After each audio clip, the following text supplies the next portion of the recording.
meeting new people.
Happy morning, dear friends and masters.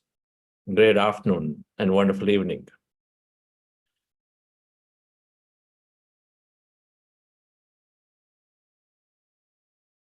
Great to be meeting all back again in our 40-day program.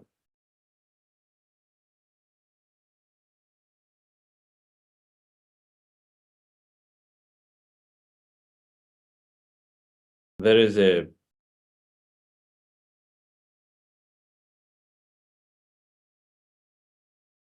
movie actor called Jim Carrey, very, very popular Hollywood actor.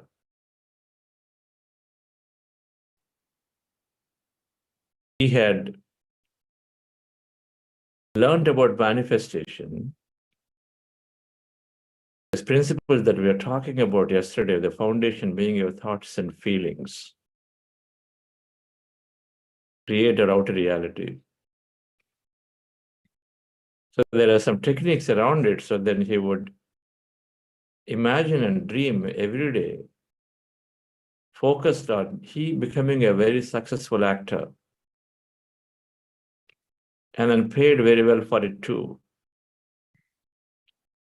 And so to have that imagination and dream every day, and then every day would drive into the Hollywood streets, in his own words, dreaming that he is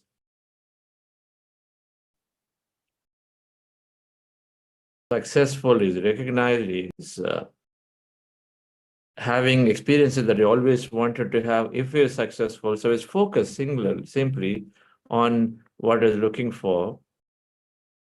He understood that his thoughts would bring about the experience into his life. And so he did this.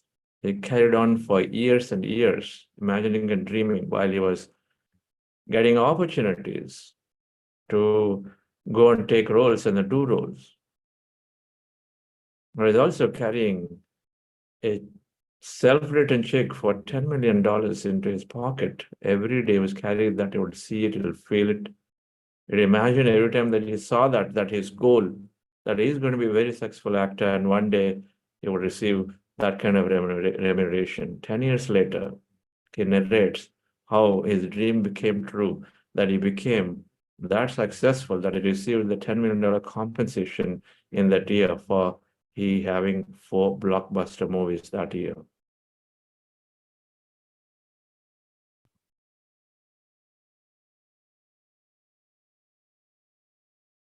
He was very, very persistent, and he was there constantly, and he was there throughout without giving up.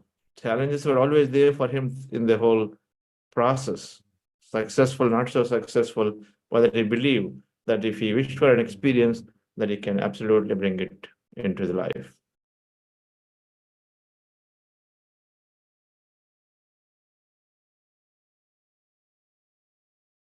We all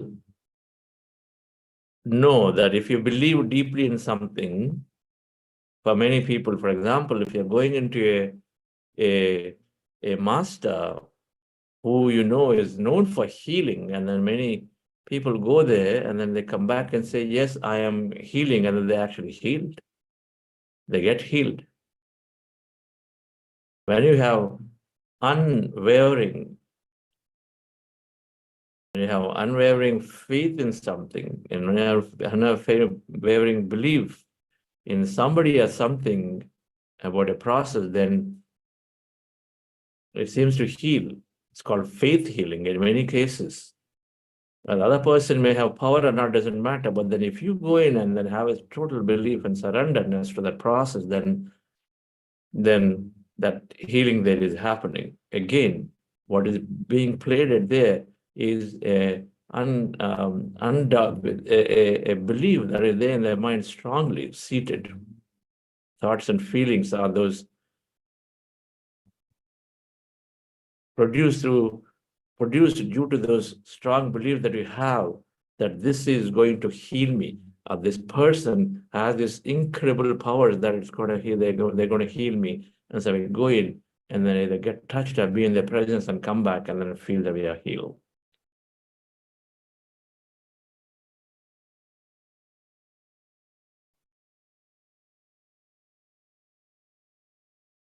what we believe is what we become. This is the essence of discussion that we're having here in New Delhi last evening with our mentor Karthikeyan sir and some of our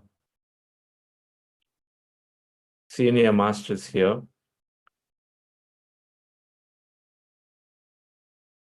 That if you have the dream, then the dream will be fulfilled. We just have to believe in it and then stay there strongly. If you have to believe in the dream and then be there, then it is fulfilled. Karthikeyans were narrating about how ISKCON, the founders are the people who are carrying the dream further, are the vision further, how they, even though started very, very humble, but then how they grew it. And then where is it coming from? It is coming from unthinkably. Somewhere is something, somebody comes forward and then supports the project so that they grow. But the one thing common is the belief in the people who are doing these projects that this is happening. Somebody is going to take care of it. It's not necessarily us. It's called open to the quantum field's infinite potential possibilities. If we are open, one, we constantly believe in it, like Jim Carrey. And then second, we have this unwavering mind that it is happening without a doubt, no doubt whatsoever. Doubt sort of takes us back again, because doubt is seeing the intention in the opposite direction. So having that unwavering mind, second, having that constant focus towards it, and third, having that understanding that that thing can come in any direction, infinite possibility. It's not just alone the way, not only based on my current capability and circumstance. I may have money, I may not have money. I may have the resources, I may not have resources, but believing that something can happen, anything can happen anytime, and then help come from any direction, called open to the possibility, being open to the possibility. When we have these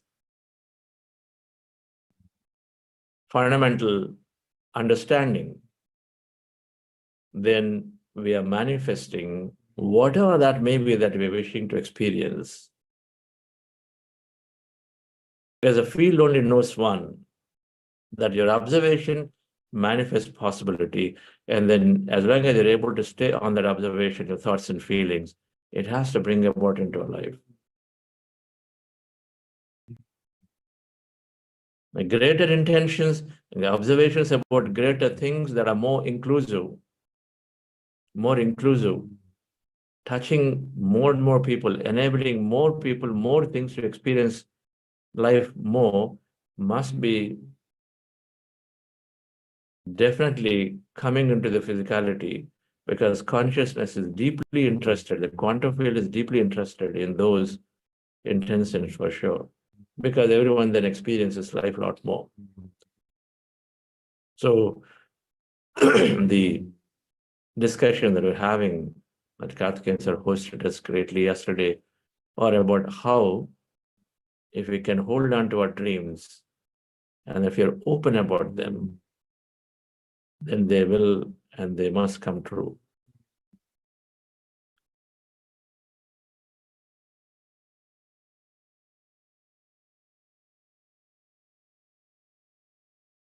The Pyramid Valley project that I was associated to, fortunate to be there, that the opportunity to serve came along, and then I most certainly held on to it. And then that project grew over a period of time, just by having that focus towards it, and then without running away, leaving it in the midway, and then just by having that focus on it. And then many members who believed in it, Patriji, of course, is the visionary founder of it, and then some of us who are directly responsible to have this project come into existence by developing resources or whatever, by having that belief and having the faith that help will come some way. Because when we started, we had less than $200 in the bank for it, a project that required then, back in 2003, $4+ million. And Patriji's simple answer is it's the intention, it is a dream, you are passionate to continue to be focused on it together as one group will absolutely make this happen. That's how the projects grow. For me, it's always the intention, and then it is the dreaming about that intention, meaning the attention onto it. Was his answer when I met him in the beginning with a brochure that requires that it needs so much money and resources. So that gave me an answer. So we kept working on it within our capability of what we could do. Bring a little bit here, bring a little bit there, talk to people, share about the dream and vision, and then it kept growing. It attracted people like Shakahara Jagath, who then carried the mission.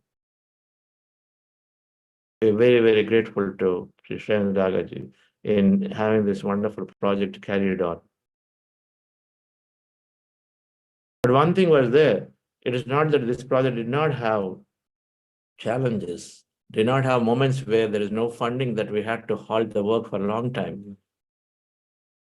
But in spite of it, the understanding is there deeply that we don't abandon our ideas, our intentions, and our projects just because we don't see something happening today. Is the time that we always are stuck with. We're stuck with the time that if something is not happening for the next 2 months, 3 months, 5 months, 6 months, 8 months, then we abandon it. But then if you're able to stay through it, dear friends, and then which we did,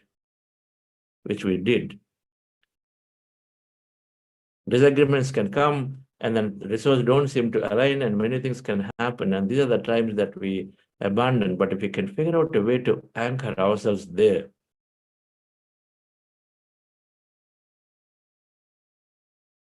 and so then eventually things seem to work and then happen. And so this project came about. And today, with those great intentions then, we are happy that more than 2.8 million people have visited, learned meditation or the other, and then many of them are leading great lives because this meditation is changing. So, dear friends, we'll understand, based on the foundational science that we learned yesterday, that our thoughts create reality through quantum physics corroborations, and our observation manifests the infinite possibilities into the physicality. The possibilities are infinite. Anything and everything that you want to experience is there. If only we have an unwavering understanding of it, unwavering mind that understands that way, that it is possible. And then we observe on that possibility, then it must come true. If the science is there, then it must come true. So we'll building on that foundation, that we'll understand the 5 simple sutras and the process. If we develop into us, then whatever may be our dream, our goal, our vision must come true. So we'll understand that post-meditation. Let's go into the meditation, dear friends. We are practicing breath mindfulness meditation. Our goal is to rest our mind in this meditation by emptying our mind. Our goal is to empty the mind. When you empty the mind, we rest the mind in many ways. And when we empty the mind, we're also losing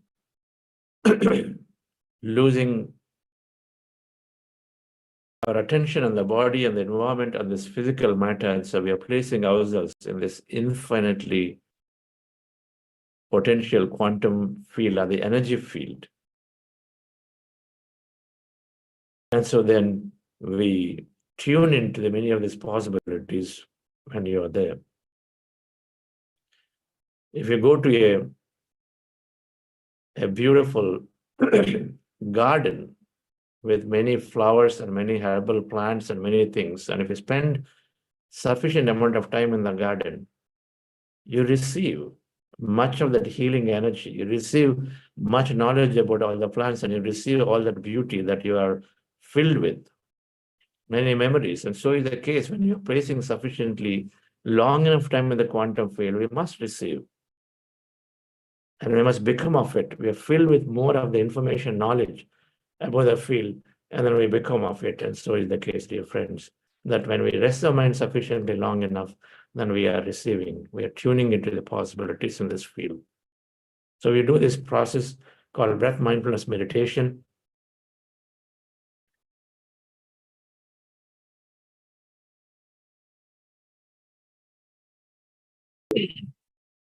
So it's a very simple process. You sit down comfortably in your chair, on the sofa, on the floor, cross-legged, fingers into fingers, hands comfortably rested in your lap.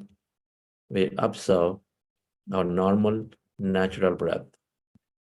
Anywhere, and take a reference point anywhere on the nose, and then observe your breath at that point, that natural breath. No manipulation of the breath, no inhalation, active inhalation, exhalation, just observing our natural, normal breath. At that point on the nose, preferably at the middle of the eyebrows, when you observe the breath, slowly our mind becomes empty. As the mind is becoming empty, we experience total emptiness all around. As the mind is becoming empty, slowly, we lose sense of a body or the environment. And so then we start experiencing emptiness, blackness. Observe it. And then as you continue to observe that emptiness, blackness, and some of you may or may not experience anything of that nature. Instead, as you observe the breath, you may lose yourself. You may suddenly disappear from, lose the attention of the breath, and you don't know where you are. Then you can't do anything anyway. That's called already placing yourself into the quantum field when you don't know where you are. So let it go. In case you're observing emptiness, observe it, witness it, and then continue. And then you may turn into some kind of sensation, movement in your body, might some kind of a vision, something that you're not doing by yourself, but it's happening to you. It's called meditative state. Be with it. Observe all of that. Observe that emptiness, that blackness, or whichever form that emptiness is that you're experiencing, maybe like a field of light, or any sensation, movement in your body, any kind of visions that you may be seeing in the mind, or kind of any of those experiences, feelings you may be experiencing, all of it continue to observe without interpretation, called meditative states. In case at any given time you have thought, bring your attention back to the breath and again observe the breath. Again, start the process to continue to go into the empty states. Called breath mindfulness meditation. We practice this for a long time. And then before we go into it, we are doing a process called heart elevation. Just follow my guidance for this, dear friends. Will help us to, for a few minutes, we do this. That helps us to go into deeper states of breath mindfulness meditation. Relax yourself, sit comfortably with your eyes closed. Relax your body.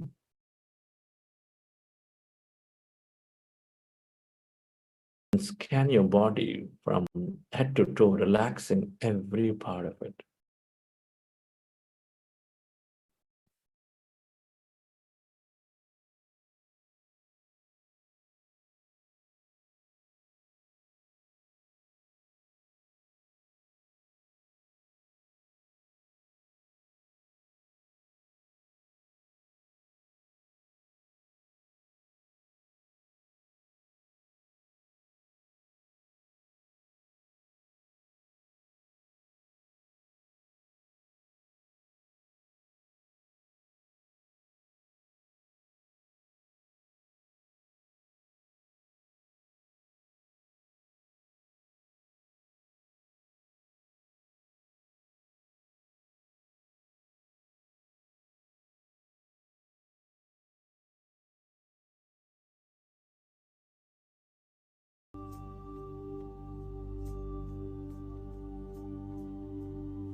Dear friends,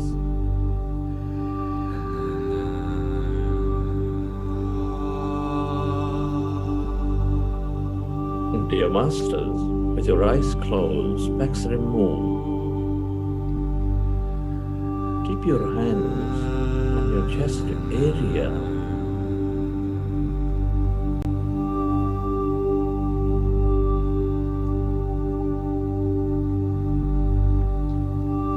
With your attention on your sacred heart.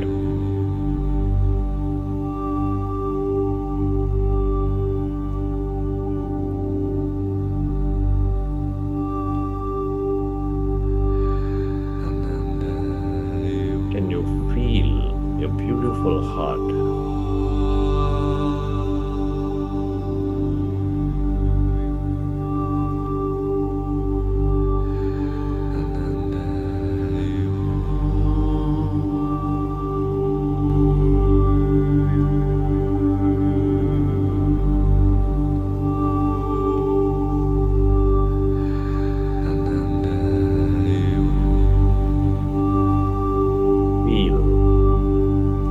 Center of all emotions, nurturing all life.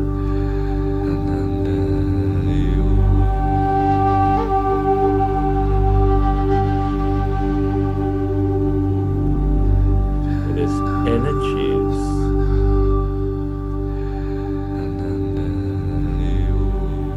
of love, gratitude, compassion.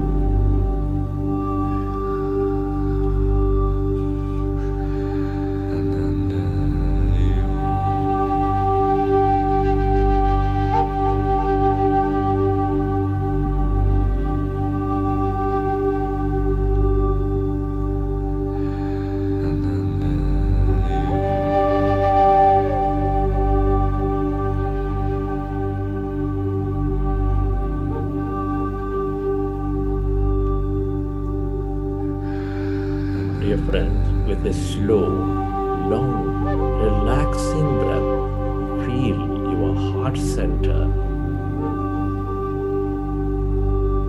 The center, your primary connection to this quantum field of possibilities in helping us experience life more with its emotions of gratitude, compassion, love, kindness. Feel it.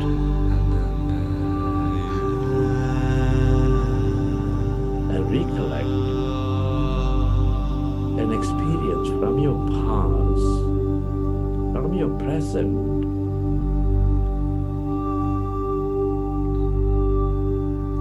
or from a future that you dream about, where you felt enormous love, kindness, compassion, joy, and relive that moment and feel that emotion.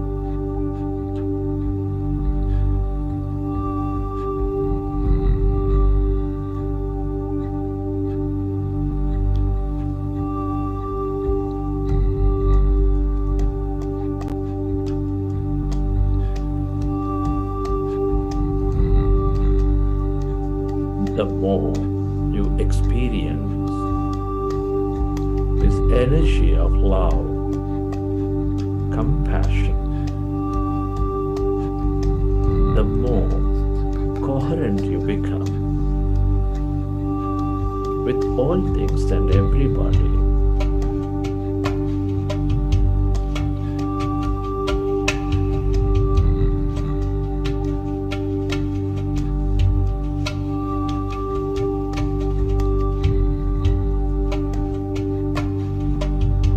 Allow yourself to direct that energy onto everything and everybody on this planet Earth to help them become their best versions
Relax your body.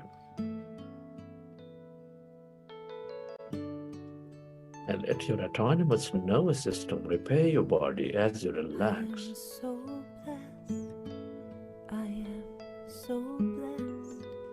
I am so grateful for all that I have. I am so blessed. I am so blessed. I am so grateful. I am so blessed. I am so blessed. I am so blessed. I am so grateful for all that I have. I am so blessed. I am so blessed.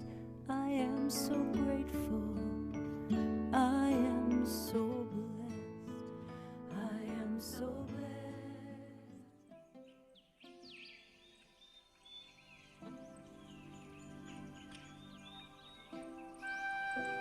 Recollect your experiences from the session.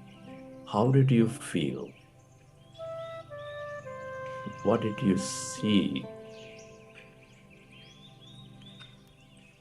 And whenever you're ready, you can keep your hands on your eyes for 5 seconds and then may open your eyes.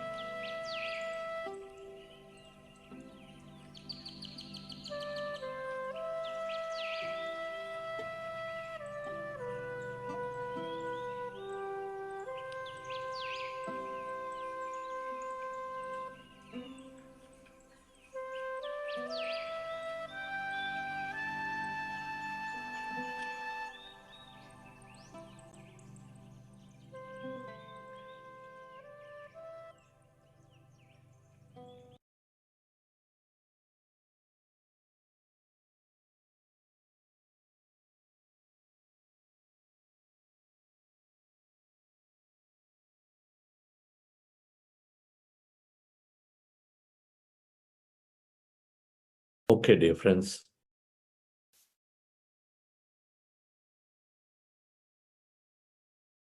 Hope you enjoy the session.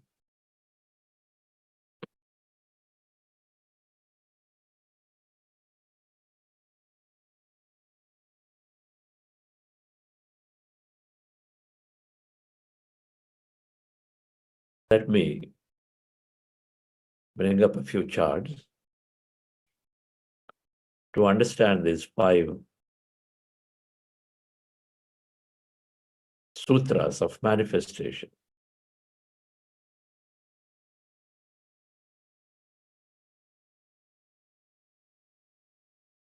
We want to learn over and over and over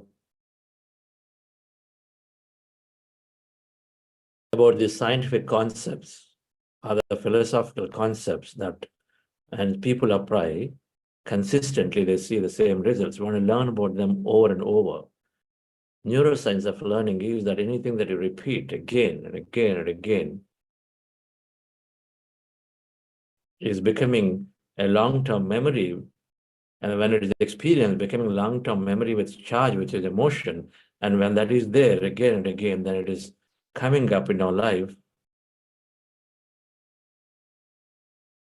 at the right time for us to utilize it and take a proper action.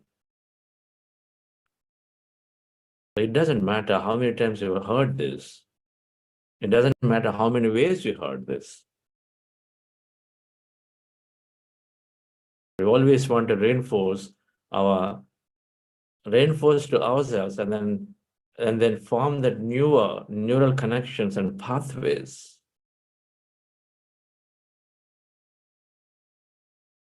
Brain is learning. Every time we learn, it forms few connections. Every time we recollect it, or every time we learn something more around it in a newer context environment, then it forms more connections. So it keeps making that part of the brain about a specific skill or a specific knowledge more stronger and stronger by forming more connections. So about 5 sutras of manifestation, or the science of manifestation, we learn in one way. Then we read the book of Jerry Easter Hicks, and then we talk about law of attraction another way. We read The Secret, we understand it slightly differently. And so then the more we learn this from different ways, then you are slowly, for the lack of other words, I would say, thickening that part of the brain which is holding this knowledge of how to manifest. We have all these little brains, a cooking brain, a tracking brain, and a meditation brain, and a manifestation brain. What does it have? It has all those sciences about how to do it, a driving brain. Holds all the memories and experiences, starting from science to application of it to memories of it of you and of your friends and colleagues around that subject. And so the more thicker it is, the more it is there for you, and the more it's becoming a subconscious program, so that it starts projecting for you automatically when we are during a wakeful time, and of course during our sleep time, during the meditation time, because it starts projecting our subconscious program. Our subconscious is the gateway to the quantum field. Our subconscious, of course, is the active component of our mind during our wakeful time. 90% of our experience are driven through the subconscious program. So we want to make this a program. These 5 sutras must become the programs of our life. So that at any given time, we now feel that something is not possible for us to experience, because these 5 sutras are telling us, based on the principle that yesterday we understood, that there are infinite possibilities, so anything is possible to be manifested. So when we have this science, we'll have no doubt about applying this science. When we have the science deeply recorded in our subconscious, that it is automatically coming up. So let me put up this.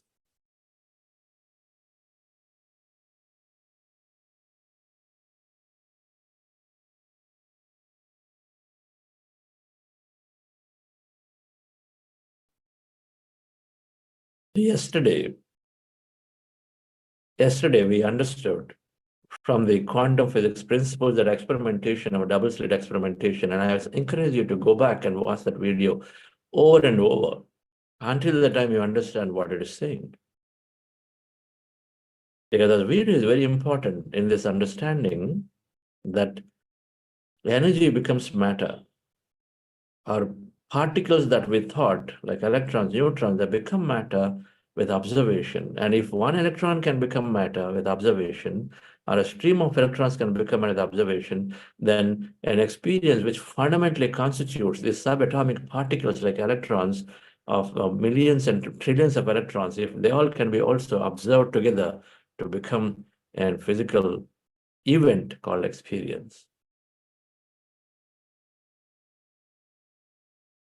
And so with this principle, manifestation science of sutras, now it's all about how do I see that my observation is on what I want. It's all about that. Simple. Your observation manifests possibility, then how do I set my observation, that is my attention, on towards what I want? And so there are a few things here. Developing one-point focus, one-point mindedness. That means we constantly have many things coming to and say, I want this, I want to experience that, and this, everything, it keeps changing. But the first principle in this first sutra is, can you develop that focus, one-point mindedness? The second principle is develop openness. Never to think that this is not possible. Okay, what you're dreaming, you are just not being realistic, you're not practical. People use these words, not practical, not realistic. That means do not fully believe or understood the science.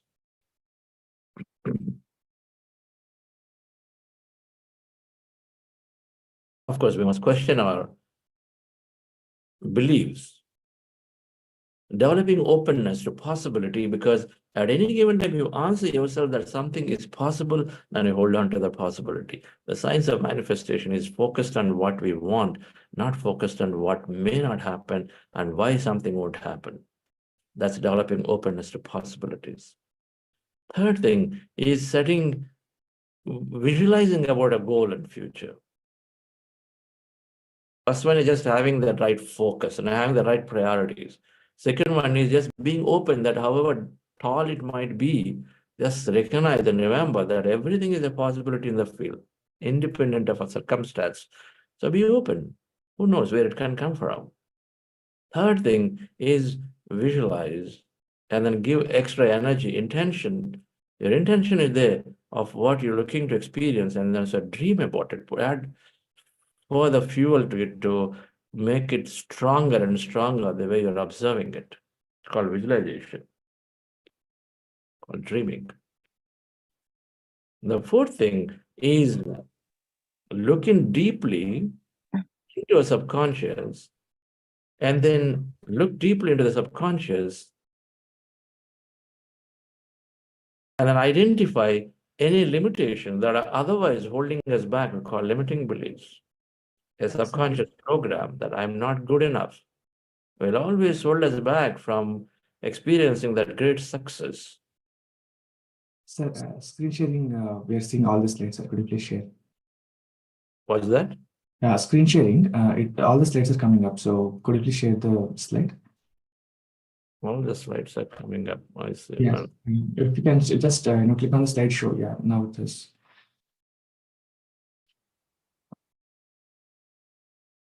Slides are not on presentation. Yes, I know. I'm just doing it. Give me a minute. Okay, sir.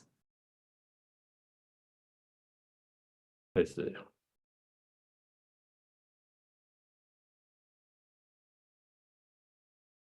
Was all right? Yes, sir. So developing one-pointed focus, developing openness to possibilities, visualizing about a future constantly means giving more energy to it. We all have intentions, we all have desires, and then there is different levels of giving energy to it. Visualization, dreaming is one that is beautifully helping us bring and understand this more. Reprogramming a limitation, a limiting belief that we carry into ourselves, which is always, these are the hidden truths of us, always holding us back. And then the fifth one is expressing gratitude, accepting what is happening into our lives today, and accepting, expressing gratitude. Let's go into one by one. Today, we're understanding these 5 sutras, the overview of how manifestation can be beautifully done. It's very popular in our programs. And that should be rightfully, because we all here not to renounce things. A meditation program is not about renouncing. The right spiritual path is about experiencing life, aligning to a purpose, whatever that is, then we experience life fully. A right spiritual path is to see that we move away from suffering. By having the right higher understanding that we are much larger than the body, we are much larger than what we think of this tiny self, and if we can experience it in many ways,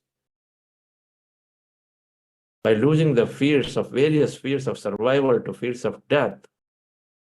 In Patriji's words, for a meditator, the fear of death is gone. The death loses its sting on the life, and the moment that it's gone, then we start feeling a lot more freer in experiencing and a lot more freer from any suffering. A true spiritual path must release of suffering called liberation. A true spiritual path must allow us to experience our life to the full, which is equal to a purpose. And so in our programs, it's very popular that people come in to understand the science and apply it towards their deeper desires, which are always aligning and taking us towards a purpose. Of course, we cover this concept of purpose as we go along in this program. So the first sin, developing one-point focus. One-point focus means not just concentration. We're talking here about multiple things.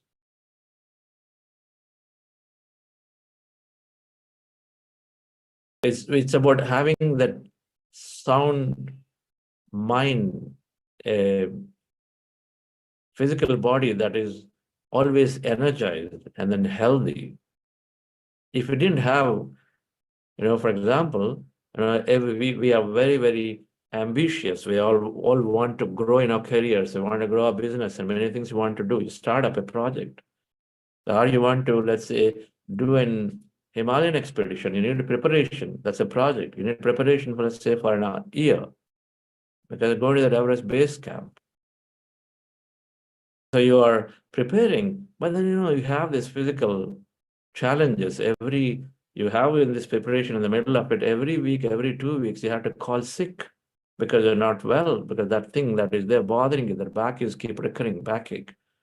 The migraines come regularly, and so then we suddenly have to come out of a training period for maybe a day, 2 days, or whatever the project. So then health, where are we setting our attention when we are not healthy, when we are going into this illness?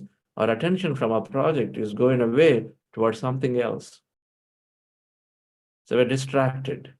A valuable time of ours is not towards what we want. So we need to take, of course, when you say focus, it's always having the sound, strong body and then sound mind. Many, many leaders have always gave a great importance to the fitness regime or for the health. For them, health is, of course, through a proper fitness, through exercise, through yoga, through running, and then whatever that is. Having that discipline about the body. And so there are many ways. And then meditation is a greatest way to develop that health. We have heard many of the stories last week. From headache to cancer, meditation seems to help to heal. Headache to cancer, small thing to everything. Because it is fundamentally based on the principle that it's all illnesses are psychosomatic, or most illnesses are psychosomatic. Psyche, the more we develop better and better understanding. For example, an illness that happens at birth, and you say, how did it come to me? And then we have a higher understanding of reincarnation and higher understanding of the cause and effect. And of course, we begin to accept in many, many ways without having any challenge. And so we sail through life greatly. And so then the moment we accept it, that illness that no longer becomes a suffering. Instead of the illness is there, but then you accept to be part of it and so carry on with their life as opposed to getting stopped at that illness. You move beyond that illness. We have seen it, many people who did not have arms or legs, but still are able to carry forward because they had a greater understanding. That's all psychosomaticism. Having that psyche developed of greater and greater understanding automatically helps us to deal with the body, either heal it or learn to live with it and go forward. Having the sound mind, mental well-being, and then physical health and energy in the body all the time so that we carry forward with our mission, with our projects, with our work, with our goals is important, dear friends. And all of it we are saying is focus. Emotional intelligence. You are starting up on you are into a startup, and then you've got 3 of the founders come together. You know why most of the time startups fail right in the beginning is because there's no common understanding among the founders. 3 people wanting to take this cart in 3 different ways. It's not going to go anywhere. All 3 are pulling in different directions. It's got to stay where it is. Now, why does it happen? We're not coherent with each other. We constantly disagree with each other. Emotional intelligence is bringing us to understand. You have an argument between 2 partners. For the next 4 days, they don't even talk to each other. Now, what happens when you're away from your goals?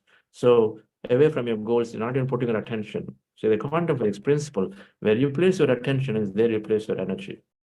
And so the manifestation happens. So if 2 founders of arguing, and then because of the argument, they're not even going to see each other for the next 4 days, simply thinking, putting their attention on things other than what they wanted to do. So naturally, the energy has gone somewhere else, and potentially it is in the opposite directions. So having that emotional regulation, having that sound health, energy, mentally strong, having that feeling that I can learn is important. Relearn or reskill myself is important to become very focused. Many times people start businesses or people start into new ventures, but then suddenly after 3 days, 10 days, 15 days to 1 month, they abandon it because they feel it's a tough task to learn, because the neuro-rigidity, the brain isn't rigid, called neuro-rigidity. It cannot learn because there's not adequate neural circuits, neural glue. And so then learning is difficult. When learning is difficult, oh my God, this is so difficult. I don't think I can make into it because there's so much I have to do. I would attend this conference, this new development today, this new subject is vast. All of this I have to learn. I don't know if it's possible. They abandon it. Because the learning difficulty, now meditation, dear friends, is supporting. It brings us that curiosity to learn by default. That's mindfulness, we understood. And of course, it develops neuroplasticity, scientifically speaking, in the brain to rewire itself. The brain rewires in many ways the neurons to learn new things. First thing is to be regularly practicing meditation to develop this focus. It's not just concentration, the way we're talking, it's all of these PQ, IQ, and EQ. Physical quotient, intelligent quotient, and emotional quotient must be there strongly for us to focus. Second thing, dear friends, is openness to possibilities. Yesterday's lecture is all about it. We understand this scientifically that anything is possible. What did the experiment say? It said everything is energy. It did not say, it said everything is energy. From energy, things become matter. The observation. It did not say it only happens on a specific condition. It's simply there. Everything is simply sitting as energy. Energy becomes matter. The quantum physics is telling that everything that you see is not made up of real things, because they're seeing itself actually made up of emptiness and energy. And so it is observed enough by something, and so we see it in front. And then when you remove the observation, it disappears. So rightfully, the scriptures, especially Indian Vedic scriptures, saying that things are illusion, maya. Illusion is something you see, even though physically is not there, you know it. Everything is just in our reflection that we are looking for something, and so we see it that we interpret that way. It is there until the time we want to see. When we don't put our attention, it disappears from us. But whatever, but it gives us an experience. So then we focus on it. So the second principle is saying that be open. Be open to the possibility.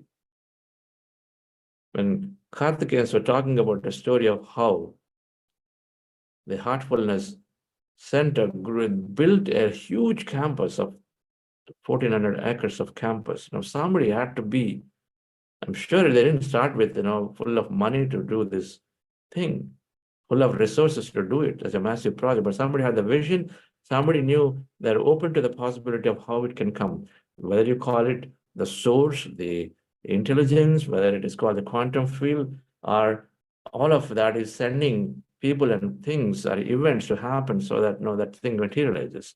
It's called being open to the possibility. That yes, I have this great intention that we like to build a project, we like to create this beautiful space for hundreds of thousands of people to come together and meditate. Somebody had the vision, they're very, very open about it. This is principally saying, don't try to get stuck in how it's going to happen. This principle is saying, how is not our problem. This is saying, simply ask what you want and then dream, and then stay on it, be focused on it. And then many synchronicities come. Example, when we're looking for my company acquisition, we were looking towards a certain set of partners who will be most appropriate, because that's all we knew. Analytically speaking, our company was in partnership with a few IT companies worldwide. And so we thought those that are in partnership with us will be the most right choice because we have enough engagement in the field. And so we're working with them. But tell you what happened as we're working on getting our acquisition done, that suddenly this company called IBM comes and in interest comes. Okay, what happened here?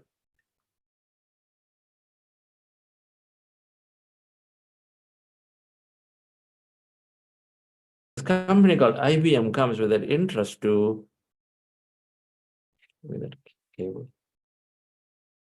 Give me the cable. 1 second, I just need to fix something here.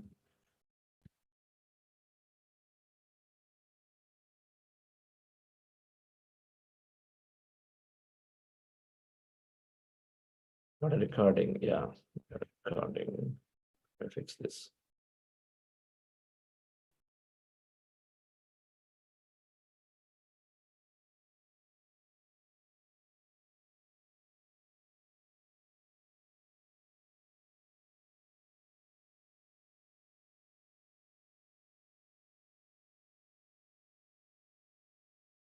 It asked me to record, and then suddenly the camera that I'm using charged out.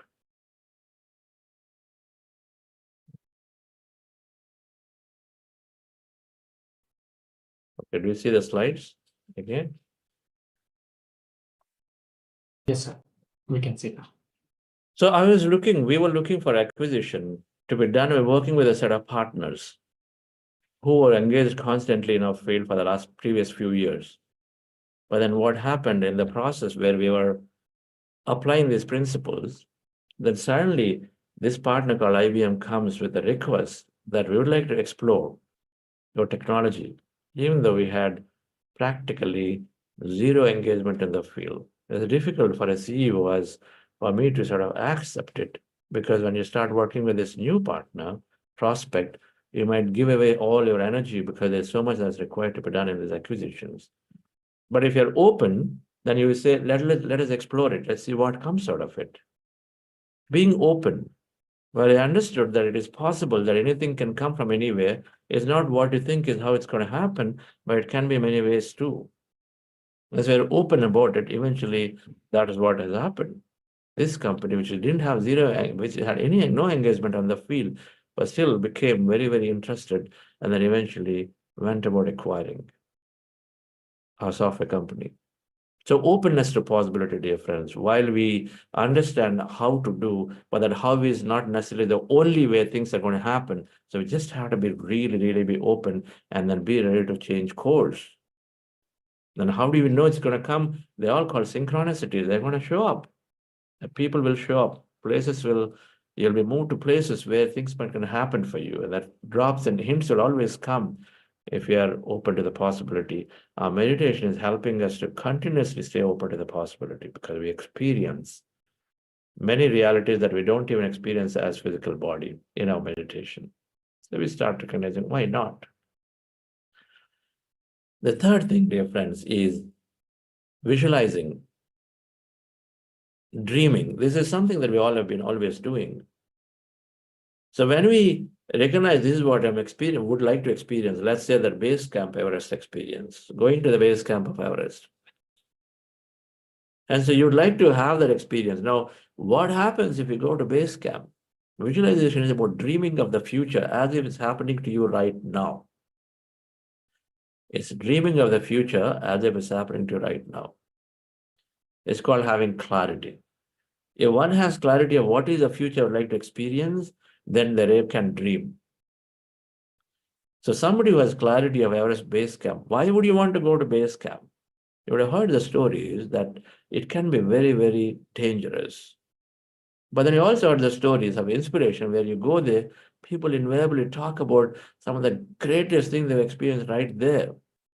Being in this, energetic mountains, and then don't ever feel to come back from it. It's such a profound experience. Now, they have understood that, they have read, they've heard, they've listened to people, somewhere they have a deep calling. Now, all of it is enough for them to visualize and say, if I made it to the base camp, then how is my future going to be? What is it that I'm looking for by going there to base camp? So visualization is dreaming by keeping ourselves in that place of having received our goal or realized our goal. So here in this case of visualization of a base camp, you are there. You're visualizing you already reached the base camp. So now a few things are going to happen. Now, one, you're experiencing that whole journey beautifully. Now you had the memories of it. You are there, you're interacting with people around. You're coming back. You're so proud that you have done something that is going to take you towards, because a project like that will increase your willpower significantly. That's going to help you in everything else that you do. It gives you first-hand experience of that belief that my fundamental thought creates reality. So help you to apply in whatever that you're doing, that you visualize and dream about all of them. Visualization is dreaming of the future experience of having to feeling that your goals are met, and so if so, then how will your future be? If you know how your future will be if the goals are met, that means you have full clarity of why you want what you want. And so then things will start coming true. This is called applying energy to your experience deeply. It's not just saying, I want my company, I want to run a company of 1,000 people. Okay, if you are given an opportunity to run a company of 1,000 people, what is it different? What difference is going to do to your life? What difference is going to do to your life from your current position where you're probably running a company of 5 people and then you want to go and then run a company of 1,000 people? Do you know what it means? Just because my friend is running a 1,000 people company, you also feel, I want to be that. But why do you want to be that? What is the difference it's going to be? If you don't even know what it means, that means you can't even dream about what experience we want. And simply a mind desire and a heart desire is telling you to go and explore a little more, because there is a certain experience you're seeking of running a 1,000 people company. What is that experience you're seeking? You need to know. You need to gain clarity.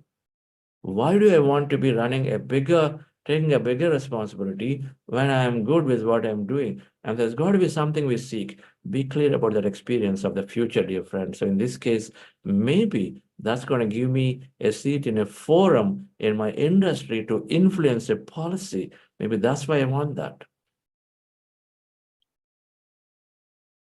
That having a larger company means that it's going to enable me, give me enough strength to work on larger projects for the country where I can make a difference, because I'm always very, very interested in making a difference. I need a larger team, without which, let's say, government does not consider certain credibility.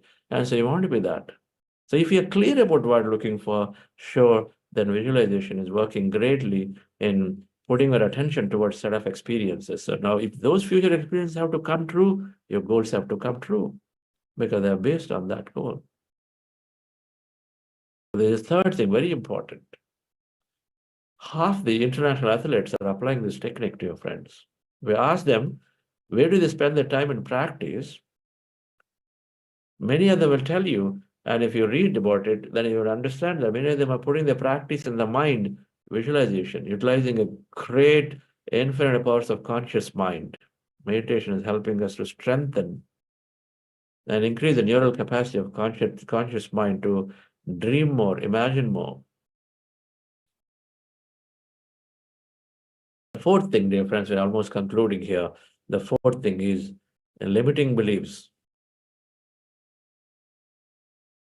An elephant which is tied to a small peg as being brought up and is raised.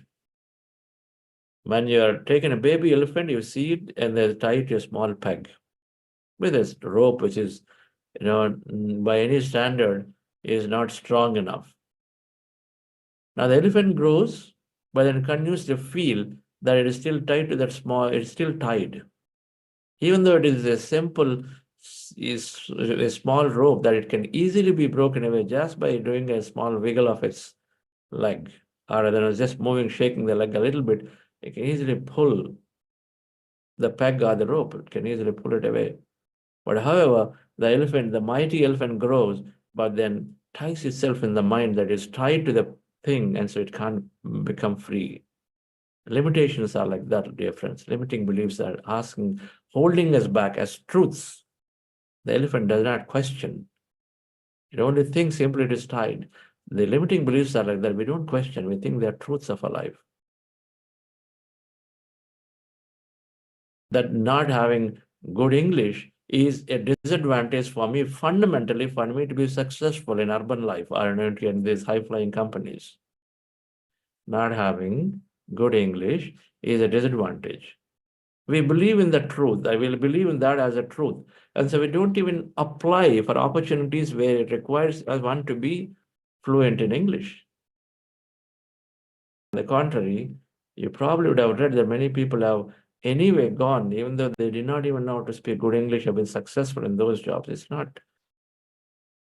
It's only what we think. It's only how we believe. Now, the limiting beliefs are stopping us constantly in taking opportunities. My body cannot heal.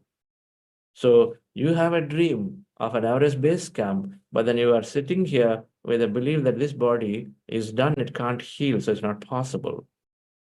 I'm already over 60. It is impossible or it is difficult for me to start a new venture because you're already believing that 60 means, it's to do with not able to learn and then risky, body may not sustain long enough. A lot of things are there. We believe, we condition the body saying that old age means a lot of things. So we condition, and so it got to stay that way. We don't even question that because it's how everyone thinks that way. But on the contrary, there are people who are living 90 years, 100 years, 110 years. We see many people at 80 still continuing to travel alone by themselves. So how is that possible?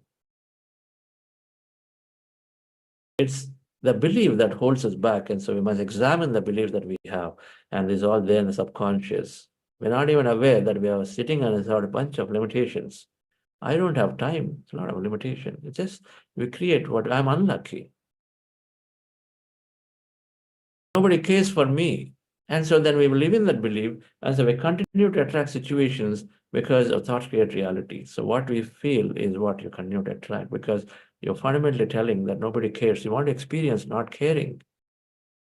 We don't even realize, but we take that as a truth that we operate on without understanding.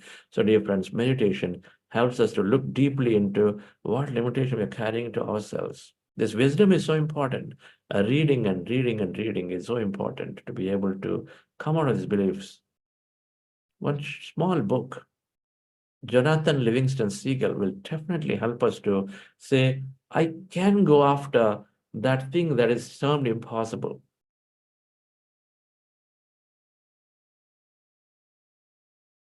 The fifth thing, dear friends, the last thing is, while we're applying, in many ways, understanding our attention towards what we're looking for, being focused, being open, visualizing and dreaming about, and removing any limitations that are otherwise negatively holding us back from our goal, while these first four are towards putting our focus towards what we want. The last one is taking what we get.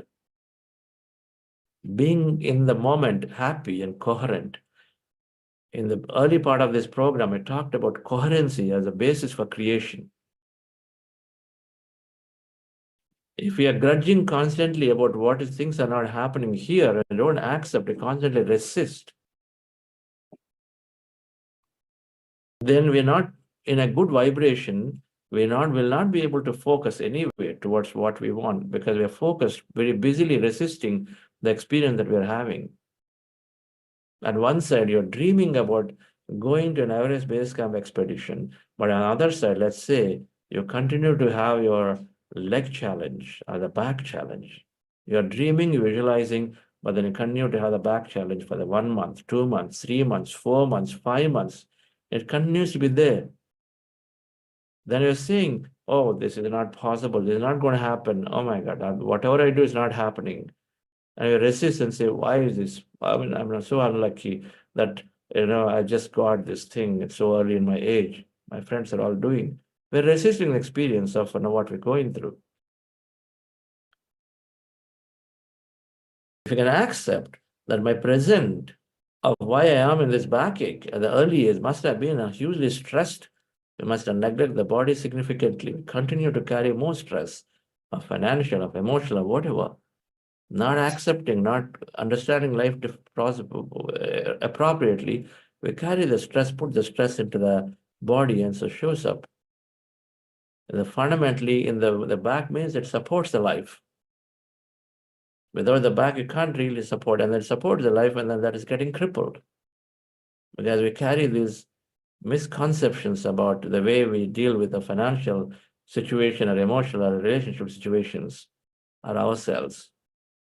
They show up in different parts of the body, back as illnesses. The moment we understand that self-love is there, when I understand that I'm here for myself to experience, so not get too swayed away with the broken or not such a great relationship. My thoughts are causing problems to the relation. So then we change those, automatically automatically our back starts improving. So first is to accept what we're going through. Accepting, figuring out a way to accept. Figure out a way to accept what's going through. That is all about this wisdom. And that's all about listening to various stories that people are talking about and say how they started meditation, but eventually in 2 years, they completely overcame their back challenge. People who could not even ever think of sitting in a specific posture now are able to just do things, carry forward. And so when we listen to these stories and say, okay, that day is going to come for me too, there is a hope created, we continue to accept one way. One way. So acceptance is important to become coherent so that we can continue to stay focused on our future. And gratitude is a great way to be in that acceptance. Gratitude is a great way to be in joyful state, which is bringing coherency. That heart elevation we do every day is a great way to be in coherency. So accepting what comes today is an important aspect, dear friends, of manifestation. Acceptance means removing the notion of time. A lot of times we can't accept because we set 6 months as our target. If 6 months doesn't happen, then we say it's not happening. Can you continue beyond? Do you have the strength to continue beyond? All of that comes under acceptance. And so if we do this, dear friends, then we are absolutely on our way to manifestation. So summing it all up, being focused, being open, dreaming and visualizing over the future, limiting beliefs, identifying and then removing limiting beliefs. If there is one thing that is there for a regular meditator that is coming again and again, it is number 4. We quickly cross over number 1. We are becoming quite open as we experience more of, as we keep looking at various people who are solving and dreaming, realizing, gaining what they're looking for, we start becoming more open. Visualizing comes naturally for many, and then gratitude we can express as a process we can keep following, but the beliefs that keep getting formed every day, because the environment is such that we are here in environment. An environment, if 99% around you is telling you something different, and you are trying to cross over that, and of course we succumb to it. So the limiting beliefs is a very, very important aspect, to question everything that limits us from experience. And so we're going to learn about these limiting beliefs tomorrow as a concept of, what is it, and then how do I look into my limitations and what is there that can help us to overcome a limiting belief. Thank you very much, dear friends, for joining and understanding this important subject towards living a fulfilled life, great life. Nagendra, any announcements? Yeah. Yes, sir.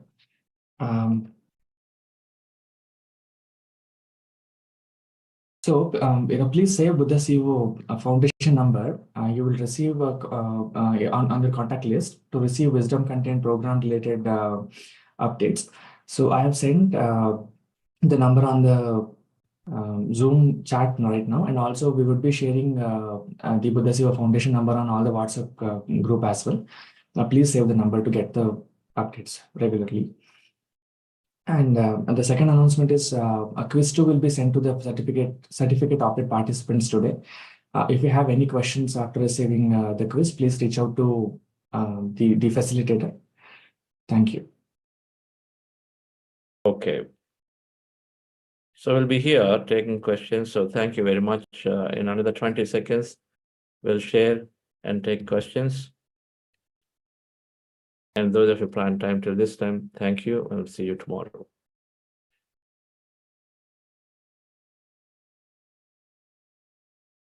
Gratitude before me, gratitude behind me, gratitude to the left of me, gratitude to the right of me, gratitude above me, gratitude below me, gratitude within me, gratitude all around.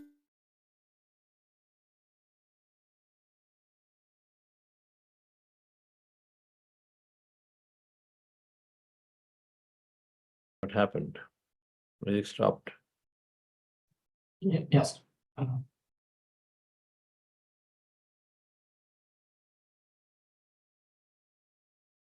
Okay, Sanjay madam. Namaste. I am still trying to understand if what I have is emptiness, mind being empty. And also I had a question about today's experience. So for the mind being empty, the way I think the mind is empty for me is when I focus on the breath, when I pay attention, observe the breath going in and out. After 2 or 3 times, I see semi-darkness. There's just a little bit of light, but I see darkness. So then I try to continue to observe the breath. And I think that is emptiness. I don't know if that's correct.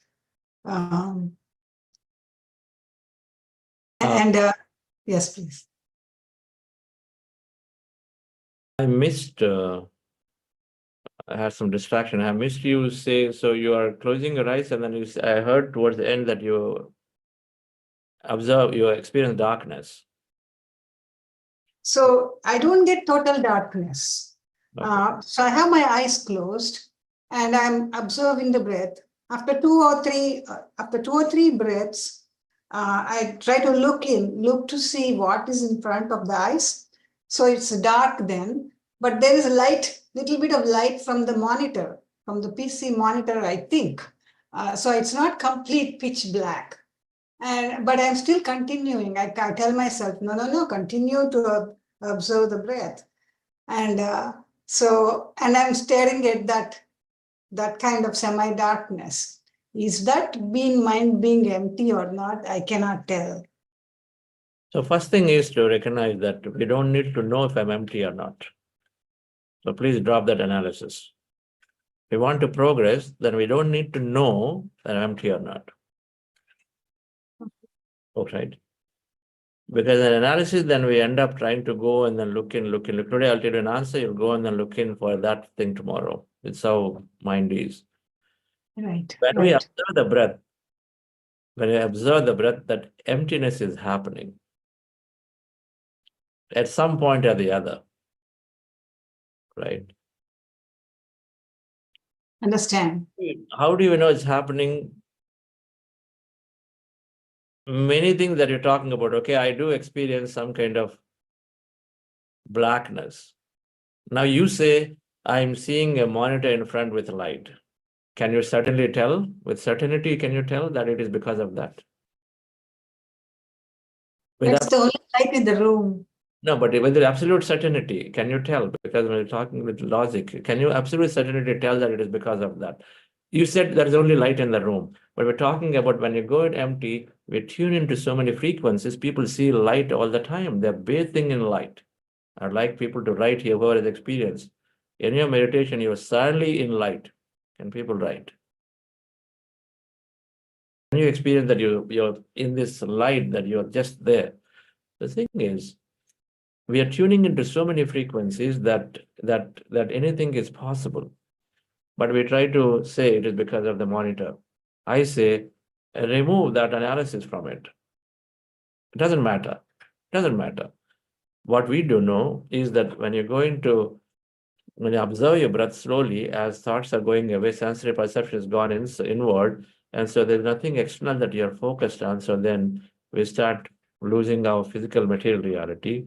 So we will be experiencing that field, which is empty, which is energy, which is wisdom. So that means you may be having some kind of a vision experience, right?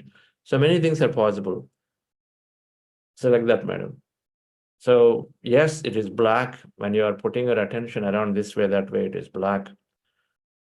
And dark, it is light. It's all empty, void of things. There are all possibilities. Why am I guiding them? That's the next question. So I try to minimize the guidance. The guidance is there in many ways for people who are generally in a stream of thought to break the thought and come back. A lot of times we're in thought, right? And so it is a way for them to, oh, okay, so I should be really observing the breath, but not, this thought I'm focused on. So there's so many times it helps them to break the thought and come back. And I use the guidance towards the state that we need to go to.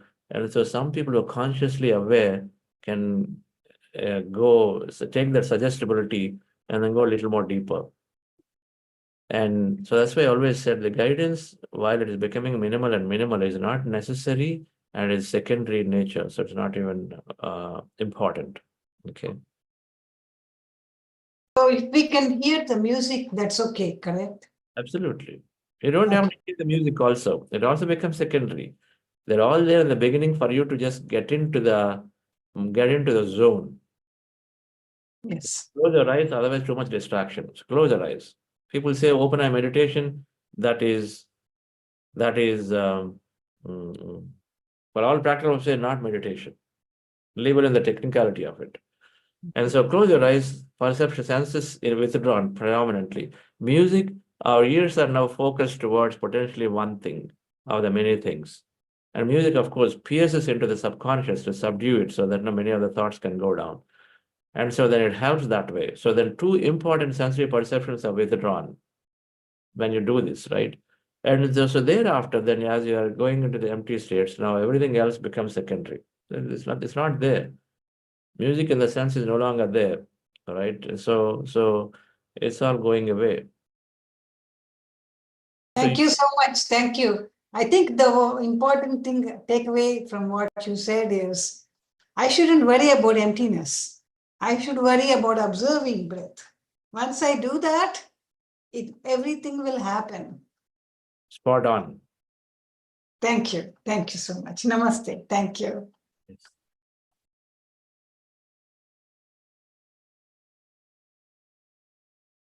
Irum Ali, please unmute and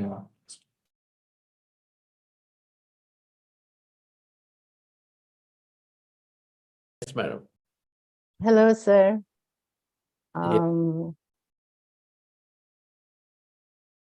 Yes, sorry. I just wanted to say, I want to share my experience also, and I also want to say that your guidance is really helping me in healing, and it is giving me a lot of energy. As I spoke to you the other day, if you remember, and it is giving me a lot of energy. It is giving me a lot of holding. I just want to share that today, in today's session, I was very tense. Actually, I just could not relax at all. I woke up in the morning quite late, actually, for some reason. I don't know why. And then I was like, I had these very negative feelings. And all that I have been wanting and desiring, the purpose of coming to this course also. Obviously, I have my dreams also. So I think there was a very sort of a negative feeling about that I felt today. And so while in meditation, I just could not really have that belief in me. I could not have that focus in me. And I know that there are a lot of fears that I have.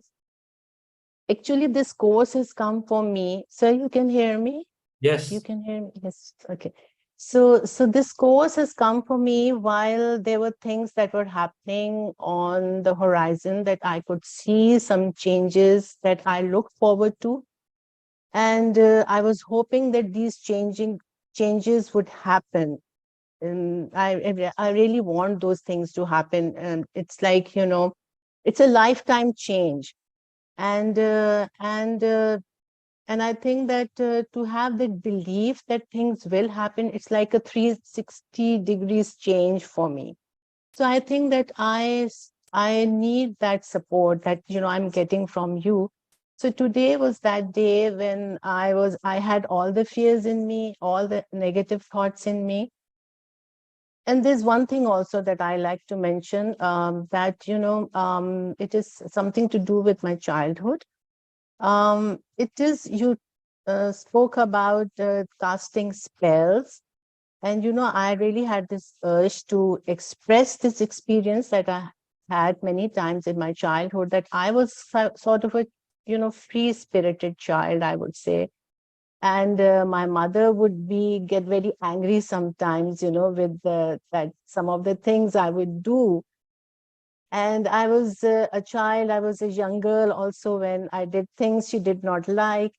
So, sometimes she would say to me that, you make me very unhappy and you will be unhappy all your life. She said that many times, she would say that many times. And at that time, obviously, I was a young girl. I couldn't really understand what she was saying. But as I grew up, and I realized that this was something very negative that she has said, and it has impacted my life. I think it has remained with me in my subconscious, because my life, things have happened which have made me very unhappy. And I am looking for happiness now in my life. I really, really want to change my life. Lot of things about my life. I want to be happy. I can see what are the things that can make me happy, but I want that belief in me. I want to really believe that those things will happen. But that's something, when you spoke about it the other day, the casting spell, later in the evening, it just came to me that, there is something there, because it came into my awareness. So I feel that it has got to do with something, something within me, in my subconscious. Yes. Wonderful, Iramji. This is what we call meditation. Meditation helps to penetrate into layers and layers of our life. The very first thing it's doing is penetrating into our lives, into our the surface level and emotional state. Second, it goes into the subconscious programs. Third is further going into our past. And so, yes, the same things that you would have heard 10 years ago wouldn't make sense. Right? When I said these words are casting spell, and so they are always there from our people who we feel as authority. We take words, but we don't even go into it because it doesn't just penetrate. Our awareness is not there sufficient for us to go in, but now you have it. Which means, of course, you're going to pull out all of those that are probably impacting you. And so the moment you know it, there is a solution to it. Knowing the problem is half done, you know it. So it's all that is. Thank you for sharing. So we set a reprogramming of the belief that I forgive everything and every situation or everyone that has caused me into it. I forgive them. I understand for the ignorance or whatever that is the pressure that might have happened, but I fully forgive them. I release this memory and I am whatever that you want to fill it in. Okay, your future. This would become an empowering belief, which we would affirm in those. You do affirmation at the end of your meditations, if it's bothering you. But the moment you have the knowledge of it, then generally a lot of times we dissolve it, because knowledge dissolves a lot of things that we otherwise did not know, right? So one is just having this understanding. You got the understanding, so suddenly you can easily see it and say, okay, it's gone, it's gone. Then my mom probably did not know about it, which is sure the case. Otherwise, they wouldn't even say things, because many of us are not aware of when we say things to our children. And so now you easily accept it. The moment you accept it, then you start dissolving. Oh, that's not me anymore. Whatever I've done is still right, because I understand the way of living. So what I've done then was living to my free will is still right. And so it's not me anymore that I need to suffer to overcome pretty easily of that, just by having that knowledge. Then it's still bothering us, then we do what I was saying. Take that affirmation, an empowering belief, and then affirm it a few times, and then it becomes a new reality.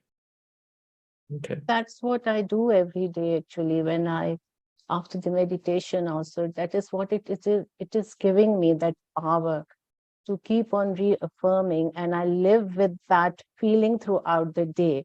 But there are times when it happens that, I go into another tangent and I try to bring myself back. So it's like really that continuation that I am getting from you. Yes, that's why we have a satsang. We have to have a good group. Yes, it is great energy over here. It is great with the whole group, everything. It's really a great energy. Thank you so much, sir. Thank you so much. Please create a study circle around you. Bring them into meditation, and then you constantly take and then read books every week and meet down for 3 hours, 4 hours. Don't bother into the night. Just use the time to discuss these concepts. I do have, sir. I do have a group. I do a coach also, meditation, and teach also. And yeah, I do that like I have some time for that also. And it gives me a lot of energy also. It gives me a lot of inspiration. It does. Wonderful. Brings happiness. Okay. So thank you, dear friends. Thank you. Yes. Thank you all. So we'll meet tomorrow again for a very important topic, reprogramming beliefs. So thank you. Mahesh. So Mahesh, how is the session today? It's really great, sir. I thoroughly enjoyed one more time, and I took a lot of notes too. Every time we learn it, it's something new is always popping up. That's a beauty of these constant awareness to be in that mindful state. Beautiful. Yeah. In what Iram Alaji shared, yes, we all have heard this many times. Yeah. Make me unhappy and you will be unhappy. We heard this many times, over and over. And so the slightest hint of that thing comes in a negatively, they immediately put it and say, yeah, so I must feel unhappy now, or it's going to lead to unhappiness. That is sufficient from today's session to ponder over it. Yes. We understand. Absolutely. Suddenly we become Yep. the many people who are probably going through the challenge today. Okay. I think the awareness is the recognizing that this is what is happening, and not having a mentor or a guru is the problem for most of us. And getting into this path, realizing it, reading books, having a mentor and the mentor is also a unbiased, who's really focused on you. Sometimes you rely mostly with your friends as your guidance, and we don't know how much they know, and they give in their perspective, and you withdraw a lot of things. Right. Yeah. So That's right. That's why a circle has to change. A circle yes. of friends have to be in the same path, co-travelers in the direction. A lot of And the challenge is to let go of the old circle who are still in the old belief, thinking that, no, I've been there for them for 30 years, friends. And so we continue to give time into that circle, not knowing that it is actually pushing us back into. Yeah, exactly. Brave to make the change. We have to become that selfish. We have to make the change. Not to say that we have anything against them, not to say ignoring them, but at every opportunity we go back to them and then try to give what we know as a new perspective. But we must make a new circle. Be bold enough to new circle, make the change. Our Sunday morning, if we've been doing a ritual for 10 years with set of people, don't go on doing the same ritual. Break the ritual, it's not serving you anymore. Yeah. Instead, make a new ritual, a new thing. First of all, there's no ritual. We have to break out of anything that's ritual. Because it becomes by default stagnant. That's But true.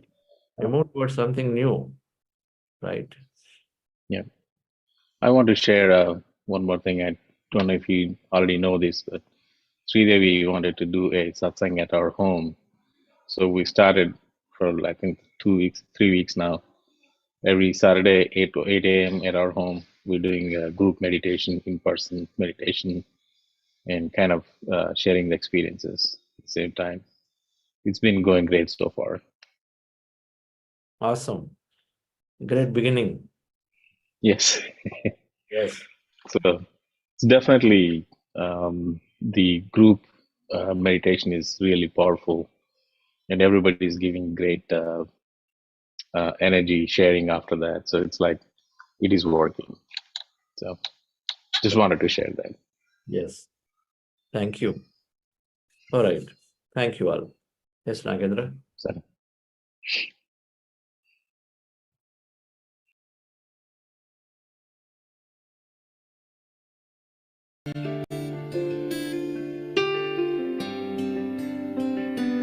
Gratitude before me, gratitude behind me, gratitude to the left of me, gratitude to the right of me, gratitude above me, gratitude below me, gratitude within me, gratitude all around me.